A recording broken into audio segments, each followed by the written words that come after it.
Hello my dear student, welcome to math class. Student, ये chapter number 1 है और chapter number 1 में हम पढ़ा रहे हैं नंबर एंड नंबर सिस्टम। इसके अंतर्गत हम आपको टाइप ऑफ नंबर सिखा रहे हैं, है ना। हम तो वीडियो हम पहले बना चुके हैं इसकी प्राइम नंबर की, तो इसी में प्राइम नंबर में यह चल रहा है। ये आज है को प्राइम नंबर क्या होता है ना जी। को प्राइम नंबर को हिंदी में कहते हैं सहअभाज्य संख्याएं, यानी कि और ये जो संख्याएं होती हैं ये हम कभी भी किसी अकेली डिजिट को हम को प्राइम नंबर नहीं कह सकते, सहअभाज्य संख्या नहीं कह सकते। सह माने साथ, यानी कि एक ऐसी संख्या जिसके साथ दूसरी संख्याएं हो, तभी हम उन्हें देख सकते हैं कि वो को प्राइम है या नहीं, है ना। तो कभी भी ध्यान रखें, कभी भी किसी सिंगल नंबर को आप क्या नहीं कह सकते, को प्राइम नहीं कह सकते, सहअभाज्य संख्या नहीं कह सकते, ध्यान रखना। और जो प्राइम नंबर होते हैं इन्हें हम रूट नंबर भी कहते हैं, रूट। अब देखिए, को प्राइम नंबर सहअभाज्य संख्याएं या सापेक्षिक संख्याएं। भाई कभी कभी ऐसा होता है, जो एग्जामिनर होता है वो सोचता है कि भाई बच्चों को थोड़ा सा घुमा दिया जाए, तो प्रश्न को घुमा कर दे देता है, सहअभाज्य संख्या की बजाय सापेक्षिक संख्या लिख देता है उसकी जगह, जबकि ये इसका दूसरा नाम है। तो आप भी चल जाओगे अगर आपको नहीं पता कि सापेक्षिक संख्या क्या होती है ना। तो आपको ये पता होना चाहिए कि एक के दूसरे नाम क्या है। जैसे पर्यायवाची होते हैं, जैसे सूरज का दिनकर भानु भास्कर, है ना। तो इसी प्रकार आपको ये भी नाम याद रखने चाहिए।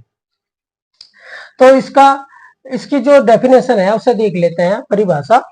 संख्याओं का एक ऐसा समूह जिसका एचसीएफ 1 हो, हाईएस्ट कॉमन फैक्टर, या जिनका फैक्टर यानी कि गुणनखंड सिर्फ 1 हो, तो वे सभी संख्याएं को प्राइम या सहअभाज्य संख्याएं या सापेक्षिक संख्याएं कहलाती है। यह जरूरी नहीं है कि सभी संख्याएं प्राइम हो, यानी कि सभी संख्याएं रूट हो या अभाज्य हो, है। प्राइम नंबर के भी ये दो नाम होते हैं इसके, एक तो हिंदी में से कहते हैं सहअभाज्य संख्या, एक रूट संख्या भी इसका ही नाम है ना जी। तो यह जरूरी नहीं है कि सभी संख्याएं प्राइम ही हो, सम या विषम भी हो सकती है, यानी कि इवन और ओड भी हो सकती है इनमें। जैसे देखिए 11 और 10, ये 11 तो हमारी प्राइम है और 10 हमारी क्या है, इवन नंबर है। तो अगर हम इनके फैक्टर ले, अगर हमने इनके फैक्टर ले लिए तो 1 है, 2 है, 5 है, 10 है ना। तो हमने इसके फैक्टर निकाल लिया, अब हमने 11 के निकाल लिए, है ना, गुणनखंड कर निकाल लिए इनके। तो 1 है और 11 है, जिसके दो फैक्टर हो वही प्राइम नंबर होता है। ये प्राइम नंबर नहीं है, इसके दो से अधिक फैक्टर है ना। तो हमें सहअभाज्य संख्या कैसे पता चलेगी, जब इनका कॉमन फैक्टर, देखो इसका कॉमन फैक्टर 1 है, इसका भी कॉमन फैक्टर 1 है और इनमें कोई भी कॉमन फैक्टर नहीं है। जब किसी भी संख्याओं के फैक्टर लेने के बाद उनका कॉमन फैक्टर सिर्फ 1 हो, कॉमन फैक्टर क्या हो, 1। अगर आप किसी भी संख्या को देखना है, कोई भी आपको पेयर दे दिए गए, है ना, और आप देखना चाहते हैं कि ये को प्राइम है या नहीं, सहअभाज्य है या नहीं, तो आप उनके फैक्टर निकालने के बाद उनके कॉमन फैक्टर ज्ञात करें, ठीक है।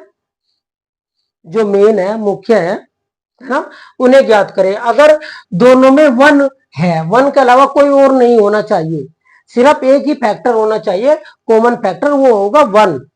अगर 1 कॉमन फैक्टर है तो जो आपका पेयर है वो क्या है, को प्राइम है, ठीक है जी।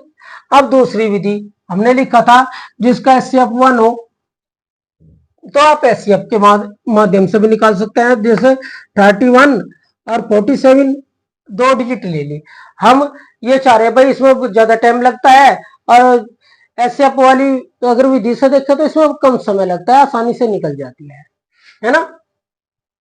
लेकिन जिससे डिवाइड मेथड से एसएफ नहीं आता तो इस विधि से कैसे निकालेगा ये हम आपको सिखाएंगे। अगले वाले जब चैप्टर आएगा एचसीएफ एलसीएम का तो हम उस वक्त आपको ये सिखाएंगे। लेकिन अब तो हम सिर्फ आपको ये बताना चाह रहे हैं कि सह यानी कि को प्राइम जो नंबर हो कैसे पहचानोगे आप उन्हें, है ना। तो उन्हें पहचानने के दो मेथड बताए। एक तो हमने फैक्टर से बताया, कॉमन 1 होना चाहिए। एक एचसीएफ लेंगे, देखो जिस संख्या को का जो बड़ी डिजिट होती है उसे छोटी डिजिट से डिवाइड करते हैं। 31 1 जा 31 बच गए 6। अब जो आपके पास रिमाइंडर बचेगा और अब उस रिमाइंडर से जो पहले वाला डिवाइजर है आपको उसे डिवाइड करेंगे। देखो 31 था, 31 को इस रिमाइंडर से डिवाइड करेंगे और ऐसा तब तक करते हुए जाएंगे जब तक आपको रिमाइंडर 0 ना रह जाए, तब तक आप ऐसे ही करेंगे। देखिए अब जो 31 था आपने इसे 6 से डिवाइड करा, 6 5 जा 30, तो रिमाइंडर क्या बच गया 1 बच गया। अब इस रिमाइंडर से जो पहले वाला डिवाइजर था इसे डिवाइड करेंगे।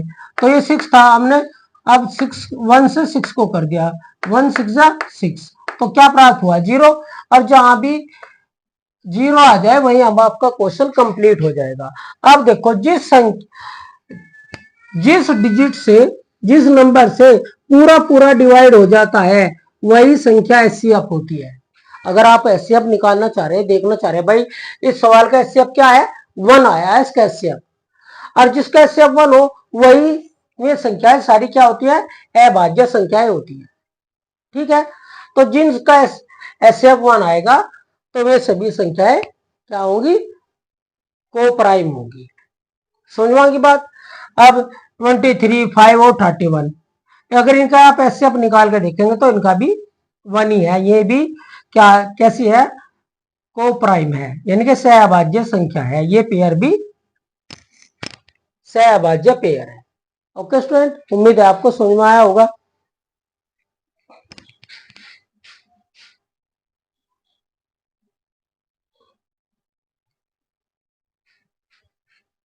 देखिए को प्राइम हमारे खत्म हो गए, आप समझ चुके हैं। अब है जी ट्विन प्राइम। ट्विन प्राइम क्या होता है? ट्विन का मतलब होता है जुड़वा। क्या होता है? जुड़वा, एक साथ जैसे जुड़वा बच्चे होते हैं, है ना, एक जैसे लगता है। तो ट्विन प्राइम का मतलब होता है जुड़वा रूढ़ संख्या।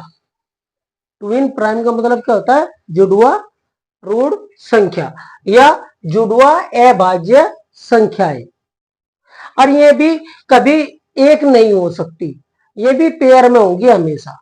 और हमेशा ये दो दो जो आपको नंबर दिए जाएंगे या संख्याएं दी जाएंगी तो ये दोनों प्राइम ही होनी चाहिए, अभाज्य ही होनी चाहिए, रूढ़ ही होनी चाहिए। ठीक है जी। तो देखिए अब हमने क्या लिखी है इसकी डेफिनेशन ध्यान से देखें। ऐसी दो अभाज्य संख्याएं जिन्हें घटाने पर उत्तर हमेशा 2 प्राप्त हो, यानी कि कोई भी संख्या दे दी आपको प्राइम नंबर, आप उन्हें एक दूसरे से माइनस कर दो और माइनस करके अगर चाहे कितनी भी छोटी हो कितनी भी बड़ी हो, अगर आपका माइनस करके 2 आंसर आ रहा तो मान लीजिए ये ट्विन प्राइम है। अगर आंसर 2 नहीं आ रहा कुछ और आ रहा है अदर, तो आप समझ लीजिएगा ये ट्विन प्राइम नहीं है। ठीक है जी, तो आपको समझ में आ गया होगा। कुछ एग्जांपल देख लेते हैं। जैसे 5 और 3 दोनों प्राइम नंबर हैं, 5 में से अगर आपने 3 माइनस करा 2 बचा। 9 और 7 दोनों प्राइम नंबर हैं, 9 में से आपने 7 माइनस करा 2 बचा। 19 और 17 दोनों प्राइम नंबर हैं, तो 19 में से 17 माइनस करा 2 बचा। 31 और 29 दोनों प्राइम नंबर है, 31 में से 29 माइनस करा 2 आंसर आया। और जी 73 और 30 और 71 दोनों प्राइम नंबर हैं, इन्हें भी माइनस करेंगे तो 2 ही आंसर प्राप्त हुआ। तो इसका मतलब ट्विन प्राइम क्या होता है? जिनका डिफरेंस 2 आ जाए वही ट्विन प्राइम है।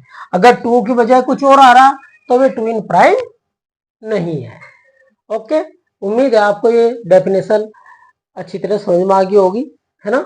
एक बार निकाल के देखें, कोई अलग से भी ले लें क्वेश्चन, आप कोई भी 2 प्राइम नंबर ले लें और जिनका उन्हें माइनस करके देखें, जो अगर आंसर 2 आ रहा तो 2 इन प्राइम है, वरना नहीं है। ओके स्टूडेंट, नेक्स्ट देखते हैं।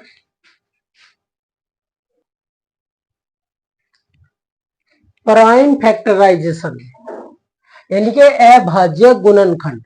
गुणनखंड क्या होता है? यानी कि जिसे खंड का मतलब होता है टुकड़े करना, पीस करना, किसी चीज को तोड़ देना है, तो इसे कहते हैं गुणनखंड यानी कि फैक्टर।